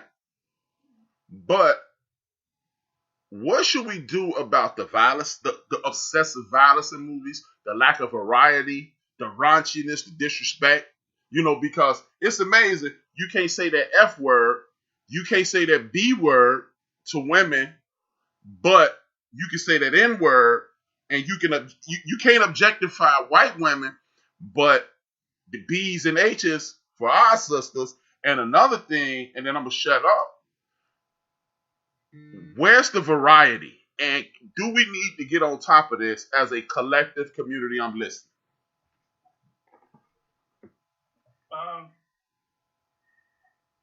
That's a loaded question. Because the reason why I stopped saying that these cats was whack, because I don't understand what they... No, I'm not talking about their ability. I'm talking about like me and you. I'm talking about the music is whack. Oh, okay. The style of music is whack. So, I mean, I guess you can look at it as like when the first time you heard potholes in my lawn. No. That's not the question I'm asking. I'm just trying to make a point as far as the first question that you had. Okay. When I first heard that, I was like, what the hell is this crap, man? What is this dude talking about? Yeah, I remember that. What is pushing up daisies? What is this crap? What are they talking about? And I remember that. I started listening to it more. I was like, oh, okay, the cat's kind of dope. Now, that haven't happened with this mumble rap or whatever, Jiro, whatever it is. This stuff, this shit is terrible. But I don't know if what we can do, because once they sign up to these record deals and these A&Rs is telling them, you got these people in these high rises that's giving them money, telling them what they should be rapping about. They say that they rapping about what's going on in their hood, but when does it click in your brain? Yeah, man, we need to change this. Maybe I need to talk about something different. See, that's not really the thing. I'm talking about. See, I don't mind them talking because it's not for me. It's over my head, like you. What I'm talking about is the actual radio stations. I need some Big Illinois to be played. I need some Ben to be played, and I need some skibbity bibbity bibbity bibbity. Right. That's what I'm trying to get to. Oh, I'm sorry. I apologize. The radio stations is the same people that's telling them what to listen to. So if you feeding that vibration into the airwaves, that's the only thing that people are listening to. Of course, they're gonna continue to pump that shit out. We can boycott by listening to it, but we're not the target audience, though. The target audience is these 10 to 23, 25-year-olds and white kids. So we can boycott it all we want. It's not gonna make a difference. This is in my opinion. Yeah, I think it's gonna be extremely difficult. I mean, what I think we can do, number one, is put out a variety of music. I think that's number one. That's good music. That's number one. But a part of that is it's hard to kind of fix what's being played, because it's like so much of it just being funneled. It's just like it's like on an assembly line, or if you ever worked at UPS and it's got that thing that just goes down, it's just like it's just sliding there, everything that they drop. So I mean, I think what we can caveat that though is drop good music, but also again get into these roles where you can control what music is being played. But it's gonna be extremely hard to do, because that's what people want to hear. I mean, and I'm one of those where I don't really listen to it either. I know we all kind of said that, but that's their thing, and people like it. I mean, so like I'm not gonna listen to it, but people do like it. That's how they make their living. But I think it just goes to getting in roles that you can control what's on there and making quality music that can possibly supersede the other stuff. Mm-hmm. I think we can. I think, you know what, again, the skibbity bibbity, I'm never gonna like that nonsense. You know, I don't like Das Effects, so you know I'm not gonna like this foolishness. So, but I harken back. I know it's a different time. Though please don't think I'm stuck in a time warp. But I harken back to that one lady that almost got one of the biggest shows in the history of TV removed from TV. One woman started a campaign and almost got Married with Children taken off Fox. I think as the parents, grandparents, and so forth and so on, I think we should demand variety. Because I don't think we realize the power that we have as consumers. You don't want this to happen? All you have to do is start an online petition and send it to, let's say, who the biggest sponsor of Hot 97? That's Hot 97 FM, then Dallas and Chicago. The two biggest sponsors. We can go start an online petition of just parents. Y'all gonna play some Erykah Badu in the midst of this nonsense, or we ain't listening no more, or we gonna tell our kids not to listen. If 500,000 people in Dallas and 500,000 people in Chicago say that, Erykah Badu gonna be playing, gonna get played. And we should exercise our power as the entertainees. I think we don't pay attention to the power that we have, period, especially hearing Bad and Bushy, cooking up, cracking up. Dog, the reason this bothers me so much, my son is 27. One day, me and BJ riding down the street, and I'm feeling proud that I don't have to drive. You can drive, and he glad to drive. But we always had a family rule: whoever driving controls the radio. And he playing this music, and they were cussing, and they were saying, talking about all type of debauchery. And I grew up with 2 Live Crew, man. I was one of the first people to like the Ghetto Boys. And when they were saying that, I was like, BJ, man, look, man, take that CD out, man, and play the radio. He said, this is the radio. I was done. So I think personally we can control that more, but I don't think we know the power of consumption. And remember, consumption used to be what they call diabetes, and it was eating you up. We are eating up this nonsense that they're forcing down our throats. I think we need to take control of the radio because, hey man, without us, there is no WGCI, there is no Hot 97, there is no Ricky Smiley show.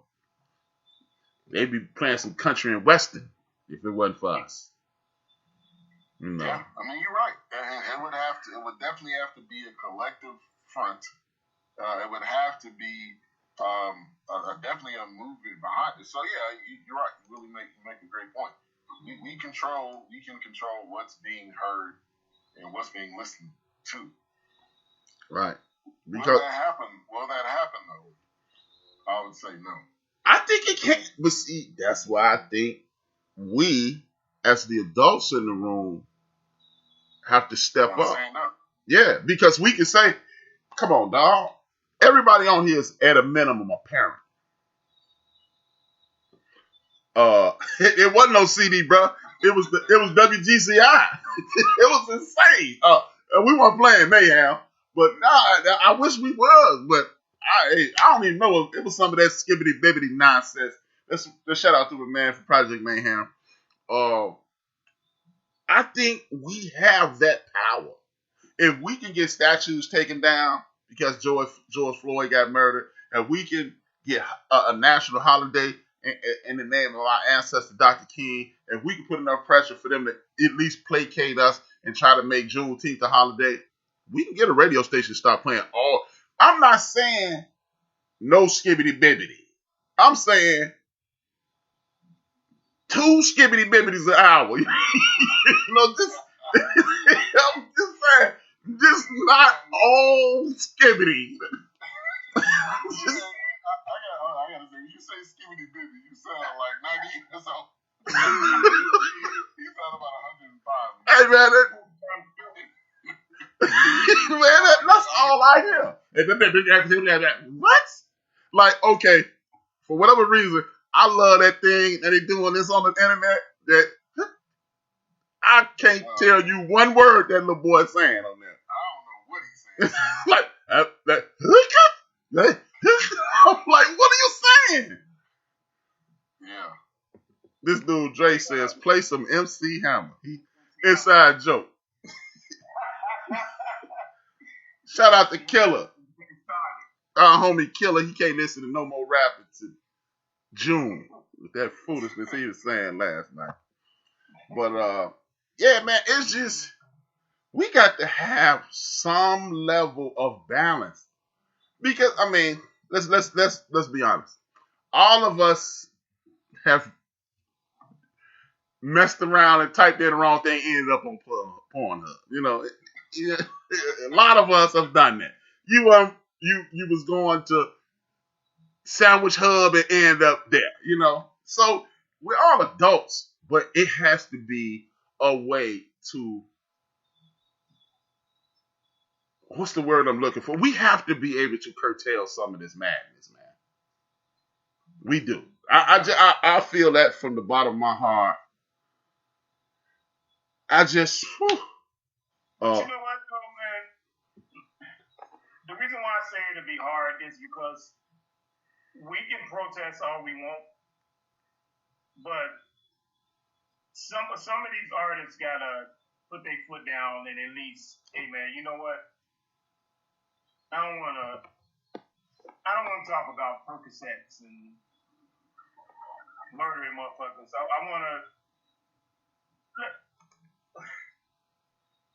don't want them to all be on the song sounding like when Tom and Jerry was friends and they was making that music that I don't want them to be on. But you know what? I want to hear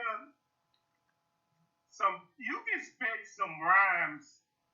It's still okay to actually spit some rhymes to make people think to a Bobby Shmurda beat, for instance, like that beat we listened to last night. Hey, man, I didn't hear one word he said either. I'm just saying, like, if you can spit some rhymes to a beat like that without, you know, it's just, I don't know, man. It's gonna take a while, man. And I'm gonna piggyback off of what you're saying, Big Illinois. There's gotta be some personal accountability. It can't always be, we gotta try to prevent this from happening. What if Bobby Shmurda, what if all these other cats is like, man, I need to elevate my music. Like, yeah, it's making me money, but it's degrading my community, and it's also telling them to do this stuff that more than likely I've never done before. And that somebody maybe wrote for me. So, like, it goes hand in hand. At some point, we gotta grow up and like realize that this is not it is helping you, but is it helping the whole? And you gotta look in the mirror like, man, this. I mean, I could continue to make this music, but what is this really doing long term? So, like, that's got to be a major part of it. It's just like with Colin Kaepernick, for instance. Them cats failed him in the NFL, if you ask me. But, you know, it'll be the same situation. You might have Ice Dre from off 69th and Cottage Grove. He might stand up and be like, hey, man, I'm not making this music no more. But everybody else, like... But see, the thing... where I differ from y'all is I don't mind Ice Dre. I don't mind cold knife in your back. You know, I don't mind that guy. I just don't want a whole hour of shot your mama. You know, MC shot up the block. You know.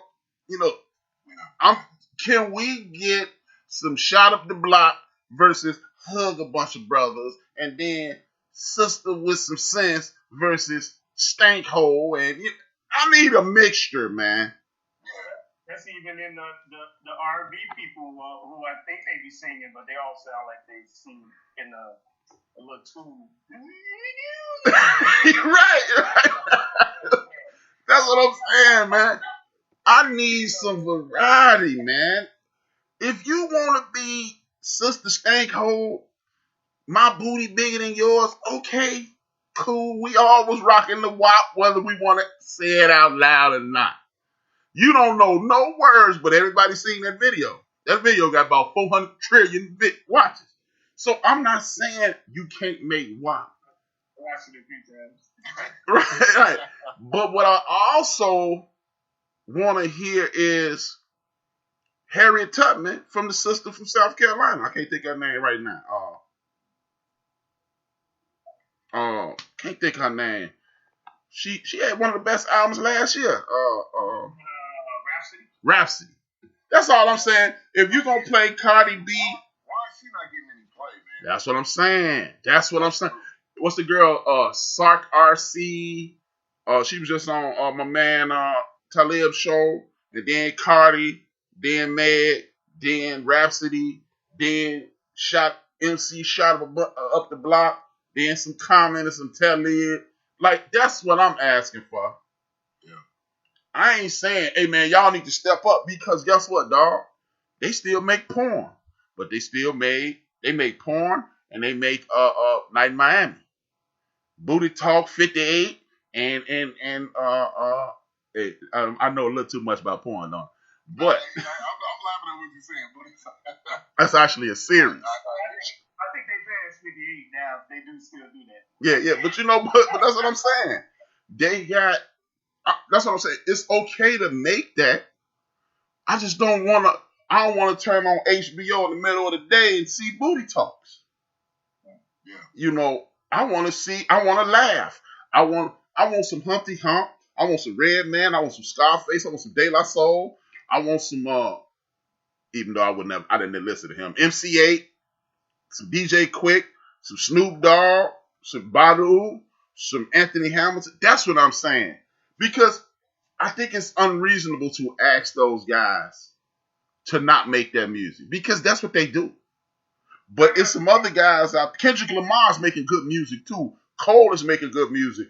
Blue is making good music. Raz Kass is making good music. I need a mixture. That's all. I remember at one point in our life, me and Big and Illinois, again, we were a little bit older than you, Ben. I remember at one point in our lives, we used to have to sit there with the tape on, record, and pause, and wait for a rap song. A rap song. I shouldn't have to do the same thing waiting on a good song, R&B or hip hop. Yeah. No. I got a question though.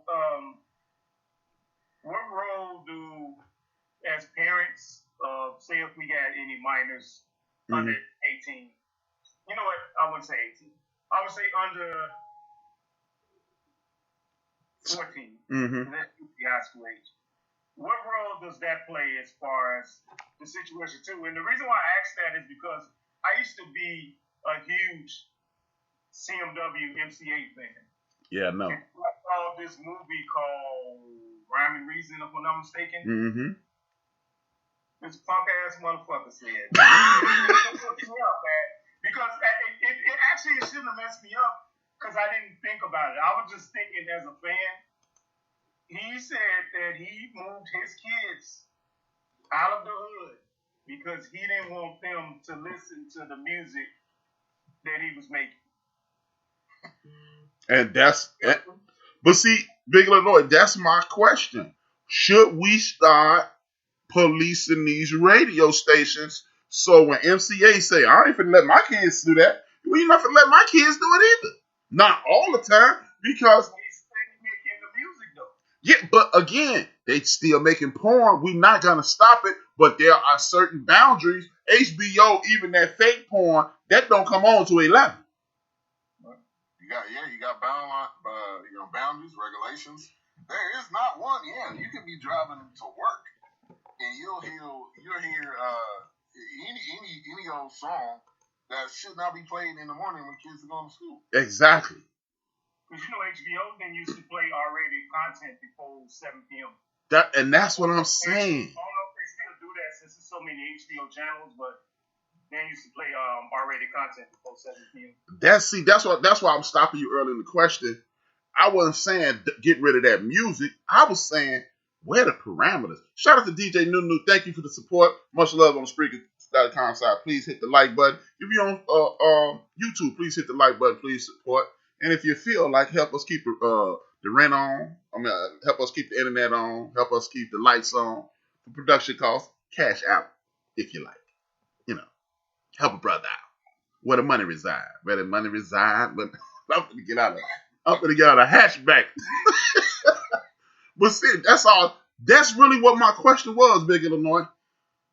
Can we, should we, or why don't we, all three questions, start pressing these entities for well-rounded music instead of, if you ain't got on no draws, come over here, like at 8 o'clock in the morning? Yeah, really? Yeah. No, that's all I'm saying. Right. Well, it looks like this is going to be the last question of the night, unless y'all want to keep going. I got a couple other ones, but unless y'all want to keep going, y'all can let me know in the private chat. Clown, get me off this show. But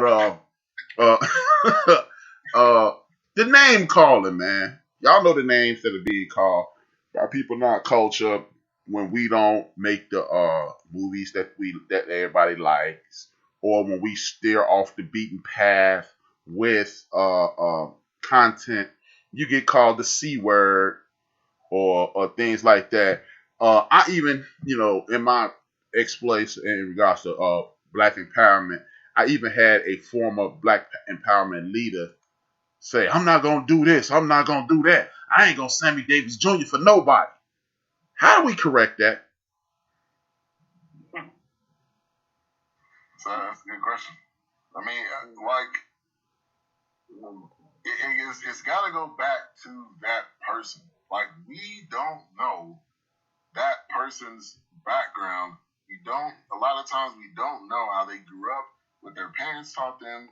Like, all of that stuff is a factor in why we make decisions the way we make decisions. It's not just like all of a sudden one day they just started being that person. That's just something that might have been, ingrained in them. And like we talked about, there is difference of opinion.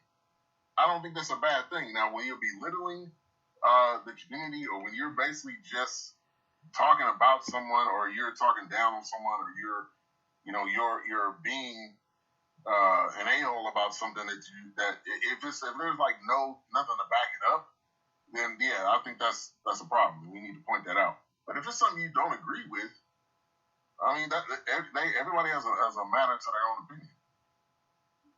I agree, man. Everyone should have their opinion, and we all have different opinions, which that's the good thing about entertainment, YouTube discussions that we have. Now, when it comes to belittling someone, I don't think we should do that on a public forum, especially in front of other races.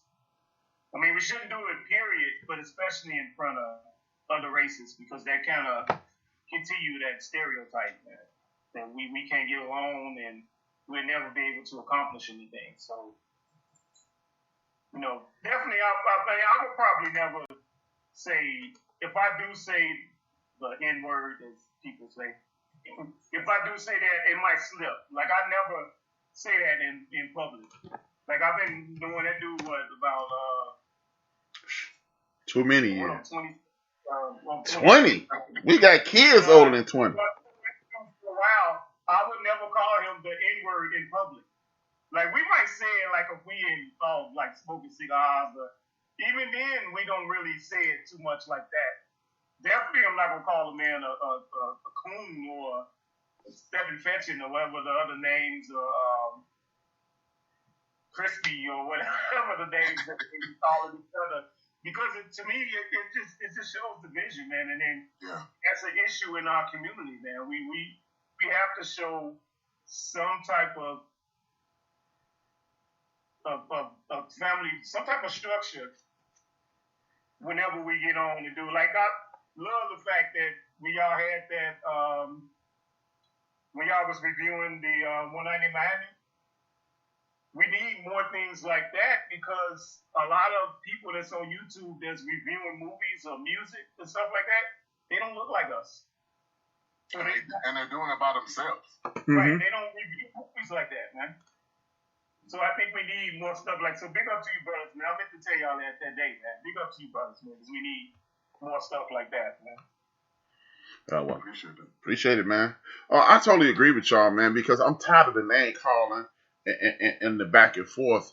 And why are we having family conversation in front of the world? At the end of the day, you wouldn't cuss your mama, your brother, your sister, your aunts, and your uncles like that publicly. If your sister made you mad, she make you mad, and you leave her alone. And then and then you go behind closed doors, and you go to your other sibling. Man, Ben pissed me off, or man, Anthony pissed me off. But it would never be, wait till I go online. I'm cussing Ben out on my show, and we do it consistently. Which leads me to another question, which is this. When did podcasting, and I'm kind of, what happened? I think the white man was trying to get us out of here. Yeah, right. AT&T said 2 hours is enough, clown. Yeah, this is gonna be the last question since my AT&T, since they had somebody in the back doing like this. This show's getting too good. When did podcasting turn into gossip columns? So, because that's like, it's almost like that's what people want to hear. So people just gravitate to that. But also, I wanted to go back to the other question just to make a point too. Is what was the previous question? I was gonna make a point. We were talking the name calling. Name call. Like, when can we get to a point where we can have an intelligent conversation without saying you a coon or you this or you that? Like, let's have a conversation. Like, there's nothing wrong with that. We can agree to disagree.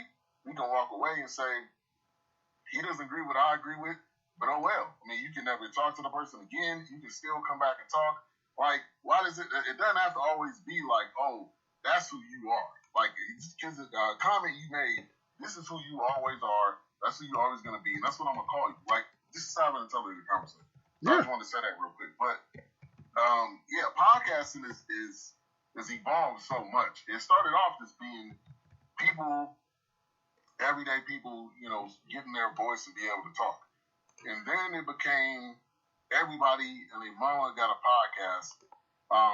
Stars have a podcast. It's almost like why do you, I mean, it's there, they can do what they want, but like that's for the smaller guy to be able to get their voice out. But it's blown up major. But yeah, the reason why it's become a gossip column is that's an easy thing to do. You don't have to prep for that. You don't have to write questions down for that. You can just hit live and just start talking. And like that's the reason why, because it's easy. It's low hanging fruit. Yeah, because it really shows the worst of us. And again, it goes back to that getting the bag thing. And we will get the bag at all costs, and we act as if we don't see the bag is really costing us. Right. And the podcast that I listen to, they don't really do that. But I notice time and time again when I go to YouTube, I see 1,000,005 people, 47,000. Like me and Big Illinois knows this guy, and at one point, me and Big Illinois knows this guy, and he has a podcast.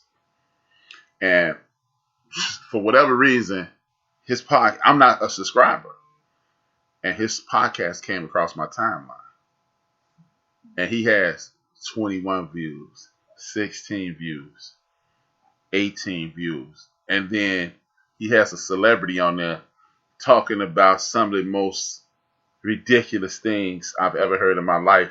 And he got 20,000 views. And I was like, and he's had the dude on twice that I've seen. And both of them got 20,000 views. And I'm like, I struggle. I'll just struggle. I'd rather just work with you and the brothers at the other networks that we're familiar with, and anybody else, promote other people, versus doing that. So it just, I love, at the end of the day, man, I'm going to do that in my part shots. You send your part shots out, and Big Illinois, you can do the same. And then I'll close it out, and I'm going to say what I was about to say. Oh, me? Mm-hmm. Yeah. Oh, okay. Yeah. And promote your shows, please. Oh, yeah. Appreciate you for having me on, man. I always love the conversation with you. I'm always learning something new. Thank you. This was a great topic to discuss. So coming up on Monday on the forecast, we will be reviewing the Little Things, the new movie by Denzel, Remy Malek, a lot of great actors in that one. So we'll be reviewing that. Actually, tonight I'll be doing a show with a motivational speaker. His name is Jay Hunter. That'll be coming on at 9 Central, right here on YouTube on BS Radio's YouTube channel. Go to bs3radio.com. You can find all the content there, and always great chatting it up with you guys. Thank you very much, Big Illinois. Hey, man, thank you for having me on. Thank you for having the conversation with you brothers, as always, man. Catch me on Fridays, actually Thursday nights. I changed it because I've been hanging out on Friday nights, so I really do my show. Thursday nights, do a backyard podcast, slow jam sessions. Saturday nights, the hip hop show. Usually it's at 8, but I don't know if I'm doing it tonight. But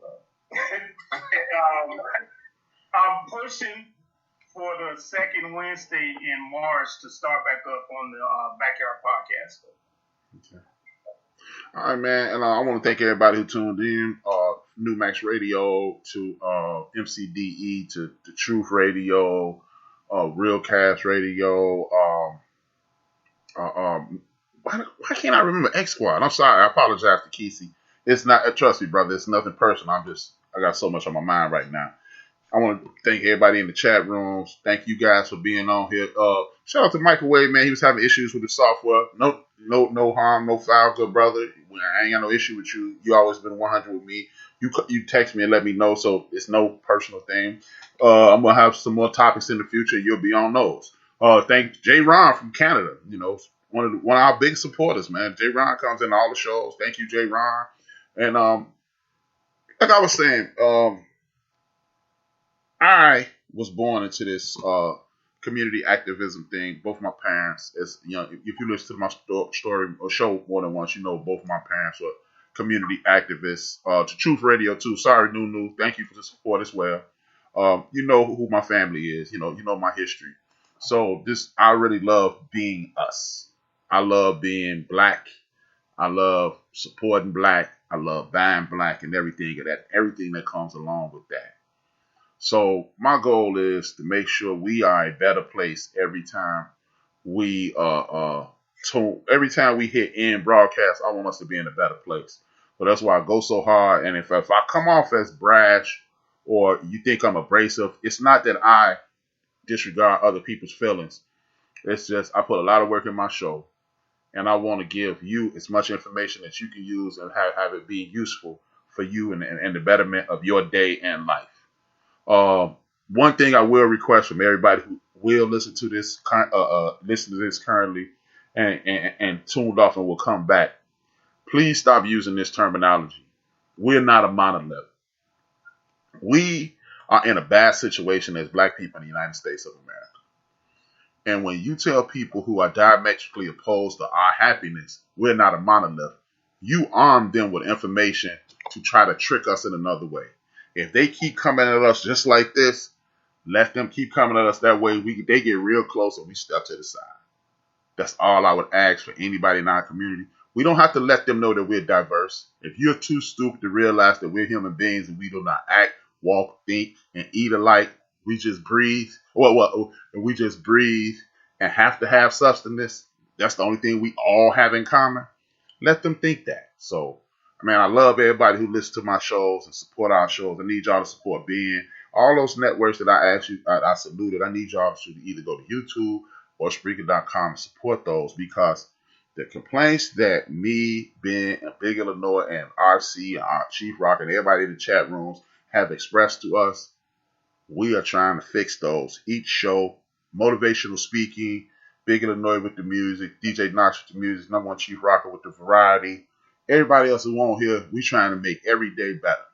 So as I end every show, I salute everybody who listened, and I salute the dude who actually gave me the courage to do it. Me and my mom, before she passed away, she told me to do it, and listening to him gave me the true courage to do. This dude named Reggie O'Shea, a.k.a. Combat Jack. And I say what he said at the end of his shows, every show: dream those dreams and man up, a woman up, and live those dreams. Because life without dreams flows in black and white, and life with dreams flows in Technicolor surround sound. And I need everybody to stay on top of things, because if you ain't on top, you're going to end up at the bottom. 2 fingers, 1 word. This your man, H-Rob B, and I am O-U-T. We are built for this network, for the strong, not the weak.